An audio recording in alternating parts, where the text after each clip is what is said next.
Hi friends, ఒక చిన్న మంచి మాట ఏంటంటే, మీరు చిన్నారుల్లో ఎలాంటి విలువలు కోరుకుంటున్నారో, ఆ విలువలన్నింటికి ముందు మీరు ఆ విలువలను పాటిస్తూ ఆదర్శంగా ఉన్నారా లేదా అని ఒక జాబితా తయారు చేసుకొని, అవన్నీ మీలో ఉన్నాయో లేవో పరిశీలించుకొని వాటిని మీరు పాటించండి.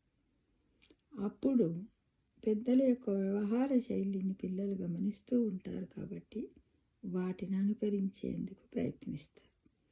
తద్వారా మీరు పాటించే నీతి, నిజాయితీ, ఆదర్శాలను వాళ్ళు మీరు చెప్పకుండానే అలవర్చుకుంటారు మిత్రమా. ఇది 100% నిజం. ముందు మనము మారాలి, ఆ తర్వాతనే మనము ఆచరణలో పెట్టాలి. అది మన పిల్లలు మనల్ని చూసుకుంటూ మంచి అయినా చెడైనా